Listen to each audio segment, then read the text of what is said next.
Buenos dias, amigos. It's Miss Betsy. It is Tuesday, April 28th, and I'm coming to you live from my living room again. Actually, this is kind of like my formal dining room, but it's all the same. I'm coming to you from home, working on week 5 of virtual learning.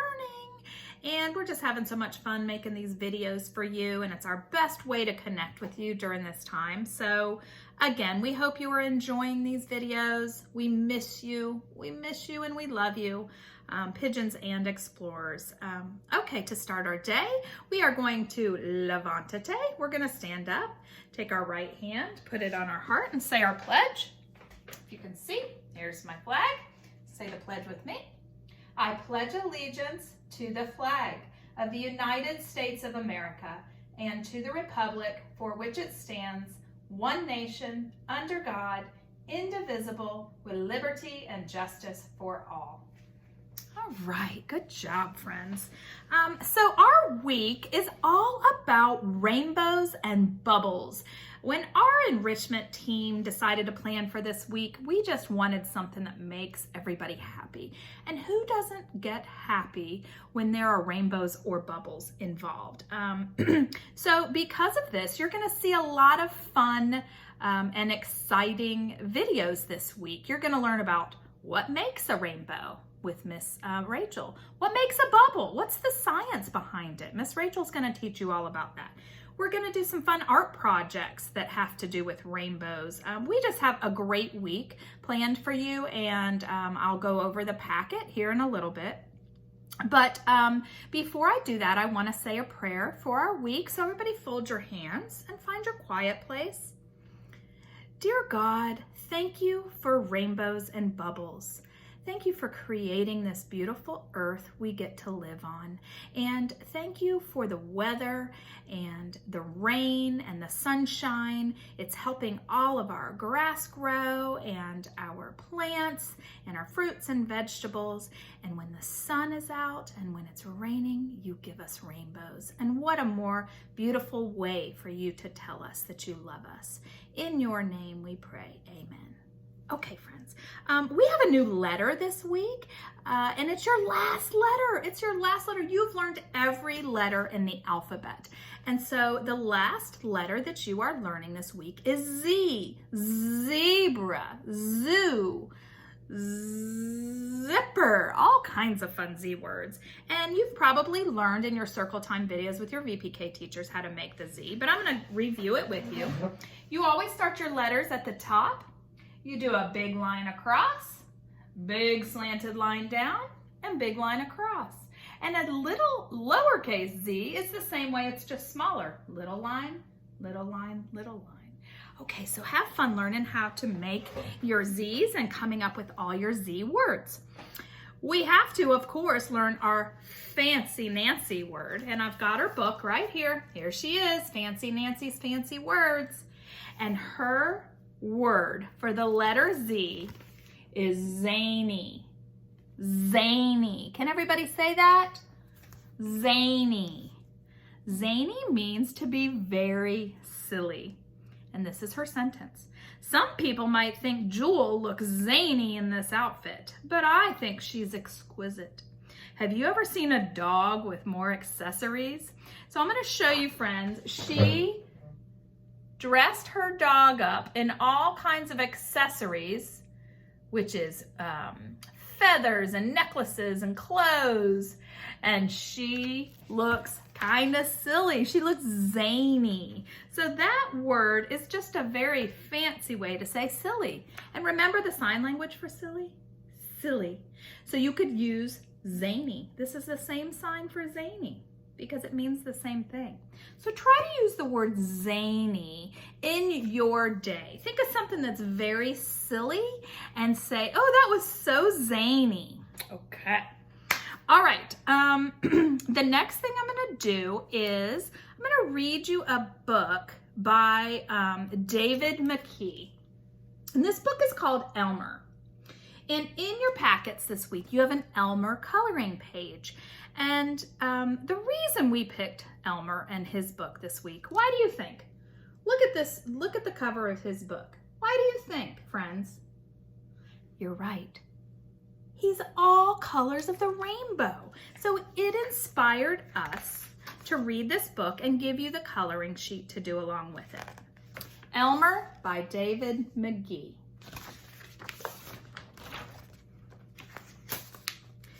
There was once a herd of elephants. Elephants young, elephants old, elephants tall and short. Fat and thin, all were different, but all were happy, and almost all of them were the same color. What color are elephants? They're gray. All except Elmer. Elmer was not elephant color. He was patchwork. And patchwork, friends, means full of little squares. That's called a patchwork pattern. Elmer was yellow and orange and red and pink and purple and blue and green and black and white. Isn't he beautiful? It was Elmer who kept the other elephants happy. Their games and jokes were always his idea. If an elephant was laughing, the cause of it was usually Elmer.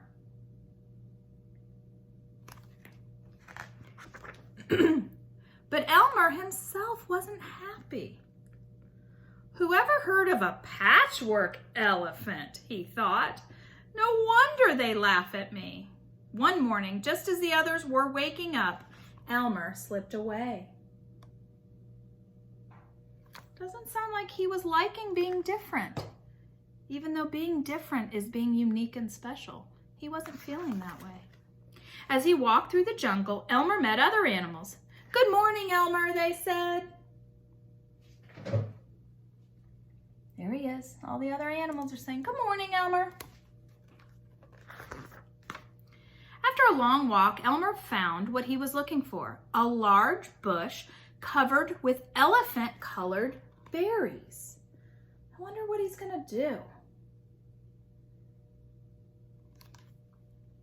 Elmer caught hold of the bush and shook it until the berries fell off to the ground. What do you think's going to happen? Then Elmer lay down and rolled over the berries, this way and that. He picked up bunches of berries and rubbed himself all over until he was covered with berry juice. When he had finished, there wasn't a sign of any yellow or orange or red or pink or purple or blue or green or black or white. Elmer looked like every other elephant. This is what he thinks he wants, right? Elmer wants to look like everybody else. On his way back through the jungle, Elmer passed the other animals. "Good morning, elephant," they said. What was the difference in walking through the jungle this time? You're right. They didn't say good morning, Elmer. They just said good morning, elephant. I don't think they knew who it was. When Elmer rejoined the herd, none of the other elephants even noticed him. He blends right in. Can you find him? My guess is this is him because you see his eyes. He's kind of looking around like, "Hey, anybody notice me?" As he stood there, Elmer felt that something was wrong. But what was it? He looked around. Same old jungle, same old blue sky, same old rain cloud, same old elephants. Wonder what's wrong. The other elephants were standing absolutely still, silent, and serious. Elmer had never seen them so serious before. It made him want to laugh. Finally, he could bear it no longer. He lifted his trunk and at the top of his voice shouted, "Boo!" Let's see what happens. The other elephants jumped in surprise. Elmer was helpless with laughter. Then the others began to laugh. And guess what they said? "Too bad Elmer isn't here to share the fun," they said, laughing harder and harder.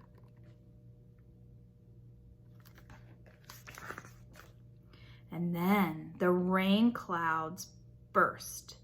When the rain fell on Elmer, his patchwork started to show again.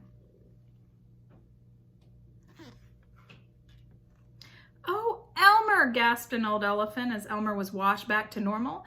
"You've played some good jokes, but this has got to be the biggest laugh of all. What would we do without you?" "We must celebrate this day every year," said another. "The day of Elmer's best joke. All of us elephants will decorate ourselves in his honor," said a third. "And Elmer will decorate himself elephant color."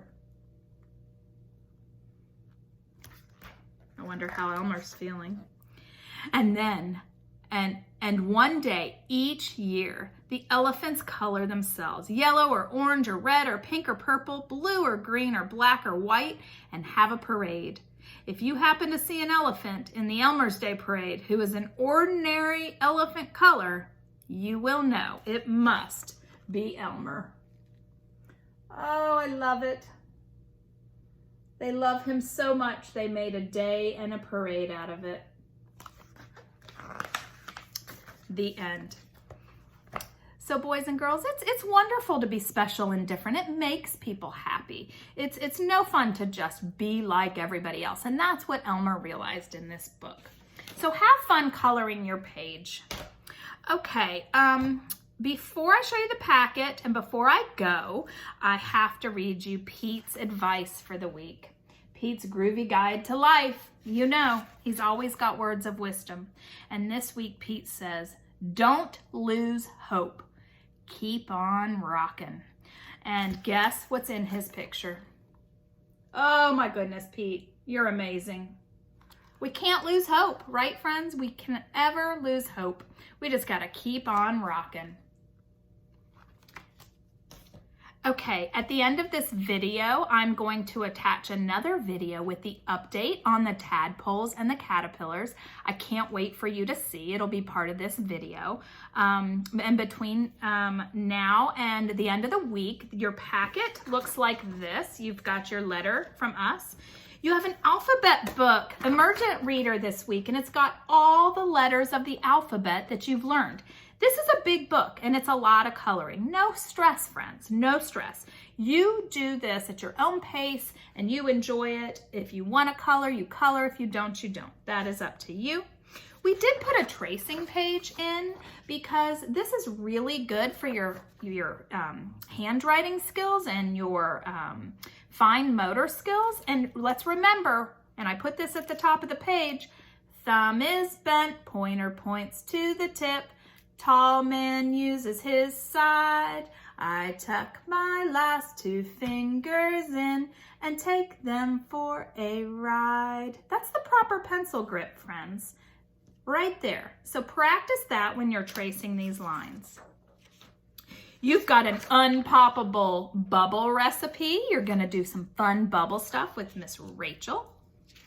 A Fruity Pebbles crispy treat that you're gonna make a recipe with Miss Betsy. Here is your Elmer. Color him with watercolors, markers, crayons, all of the above. That's up to you. You've got your Z-directed drawing page that you'll do with Miss Megan and her daughter Riley. There's a couple fun math sheets in here about rainbows for you to enjoy.